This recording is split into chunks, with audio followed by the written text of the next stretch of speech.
সাগর রনির মতো হাদি হত্যাও ধামাচাপা। ডক্টর ইউনূসকে ঘিরে কোন সিন্ডিকেট? ২৪ ঘন্টার আল্টিমেটাম দিল ইনকিলাব মঞ্চ। নির্বাচন করতে যারা ড্যাং ড্যাং করে বিদেশ থেকে চলে আসেন, দেশের ক্লান্তি লগ্নে তারাই আবার পালিয়ে যান। কিন্তু শহীদ ওসমান হাদি পালাননি, তিনি বুক পেতে দাঁড়িয়েছিলেন। অথচ আজ তার রক্তেরই বিচার মিলছে না। শহীদ ওসমান হাদি হত্যা মামলার পরিস্থিতি কি সাগর রনির মামলার দিকেই যাচ্ছে? ইনকিলাব মঞ্চের মুখপাত্র জাবের আজ আদালতের চত্বরে দাঁড়িয়ে কাঁপিয়ে দিলেন ক্ষমতার ভিত। তিনি সরাসরি প্রশ্ন তুললেন তদন্ত সংস্থার সততা নিয়ে। অভিযোগ করলেন বাদীর স্বাক্ষর নকল করার ষড়যন্ত্র চলছে। সবচেয়ে বড় বোমাটি ফাটল সরকারের সর্বোচ্চ পর্যায়কে ঘিরে।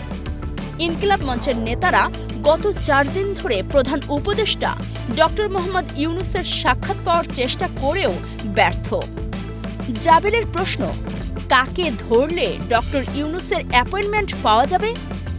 কে বা কারা এই লোহার দেয়াল তৈরি করে রেখেছে প্রধান উপদেষ্টার চারপাশে? আজ আমরা উন্মোচন করব হাদি হত্যার তদন্ত কেন থমকে আছে এবং কেন ইনকিলাব মঞ্চ জাতিসংঘের তদন্ত চেয়ে ২৪ ঘন্টার আল্টিমেটাম দিল। আজ ছিল শহীদ ওসমান হাদি হত্যা মামলার ৫ম শুনানি, কিন্তু আদালতের দৃশ্যপট ছিল হতাশাজনক। জাবের, যিনি এই মামলার বাদী, তিনি ক্ষোভের সাথে জানালেন, আমরা দেখতে পাচ্ছি শহীদ ওসমান হাদি হত্যা মামলাকে সাগর রনি হত্যা মামলার মতো বারংবার শুনানির ডেট পেছানো হচ্ছে। সাগর রনি বাংলাদেশের বিচারহীনতার এক প্রতীকী নাম। হাদি হত্যাও কি সেই পথেই হাঁটছে? জাবেরের অভিযোগ আরও গুরুতর। তদন্ত সংস্থা তাকে কোনো আপডেট জানাচ্ছে না। মামলার গুরুত্বপূর্ণ তথ্য বাদীর কাছে গোপন করা হচ্ছে।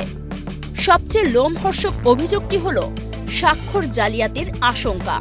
জাবের বলেন, আমি আশঙ্কা করছি কোনো কোনো ক্ষেত্রে আমার স্বাক্ষর নকলও করা হতে পারে। তিনি আদালতে সাফ জানিয়ে এসেছেন, তাকে যদি সার্বক্ষণিক আপডেট না জানানো হয় তবে তিনি আর কোনো কাগজপত্রে স্বাক্ষর করবেন না। বাদী যখন তদন্ত সংস্থার উপর বিশ্বাস হারায় তখন সেই মামলার ভবিষ্যৎ কি? বিশ্লেষকরা বলছেন, তদন্তকারী সংস্থা হয়তো এমন কোনো রাঘব বোয়ালকে আড়াল করতে চাইছে যার নাম প্রকাশ্যে এলে রাজনীতির সমীকরণ উল্টে যাবে। কিন্তু বিচার চাইবেন কার কাছে? দেশের প্রধান অভিভাবকের কাছে তো পৌঁছানো যাচ্ছে না। জাবেরের কণ্ঠে ছিল অসহায়ত্ব আর ক্ষোভের মিশেল। তিনি বলেন, গত ৪ দিন যাবৎ আমরা প্রধান উপদেষ্টার সাথে দেখা করার চেষ্টা করছি। আমাদের কাছে এমন কোনো ওয়ে নাই যে ওয়েতে আমরা চেষ্টা করি নাই। ইনকিলাব মঞ্চের প্রশ্ন, কাকে ধরলে ডক্টর ইউনূসের একটা অ্যাপয়েন্টমেন্ট পাওয়া যাবে? এই প্রশ্নটি অত্যন্ত ইঙ্গিতপূর্ণ। এটি প্রমাণ করে ডক্টর ইউনূসকে ঘিরে একটি বিশেষ বলয় বা সিন্ডিকেট তৈরি হয়েছে, যারা ঠিক করে দিচ্ছে কারা তার সাথে দেখা করতে পারবে আর কারা পারবে না।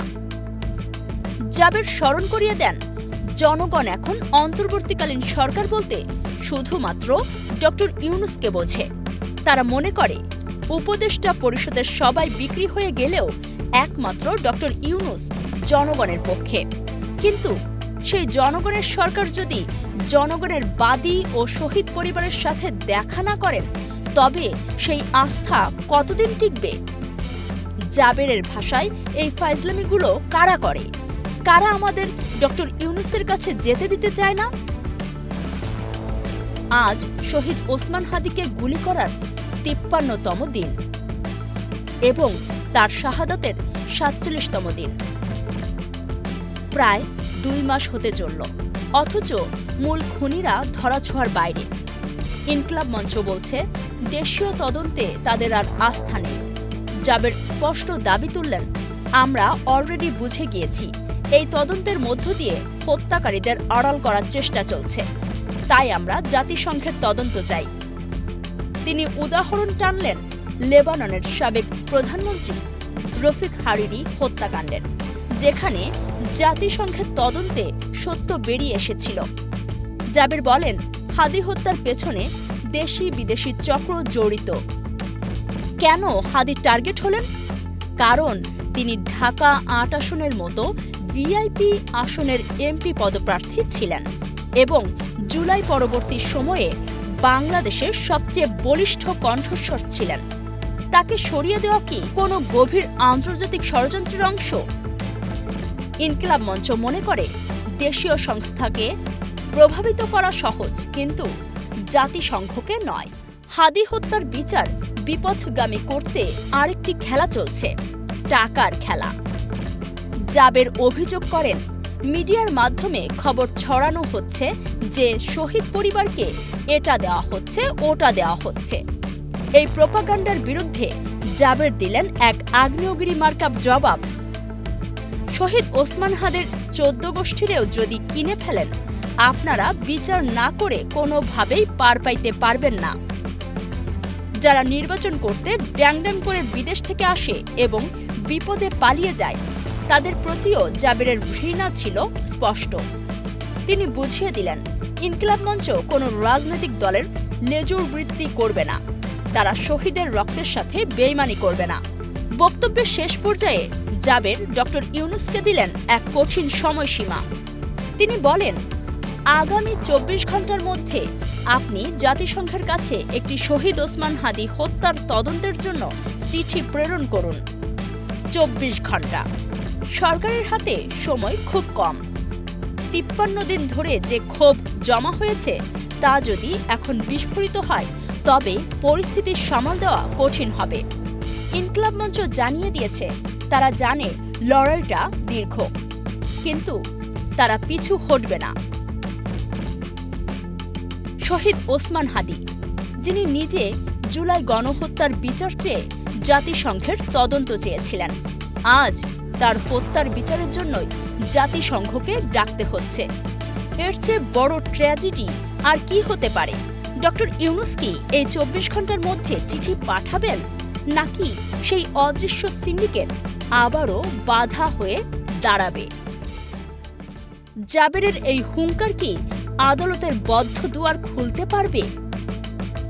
চোখ রাখুন আমাদের পর্দায়।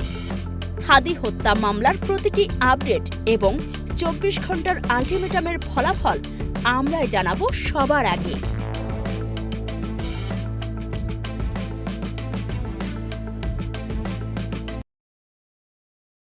এতক্ষণ দেখছিলেন ইকো অফ বাংলাদেশ। প্রতিদিনের এমন নিউজ আপডেট পেতে সাবস্ক্রাইব করুন আমাদের চ্যানেল, সেই সাথে অন করে রাখুন বেল আইকন।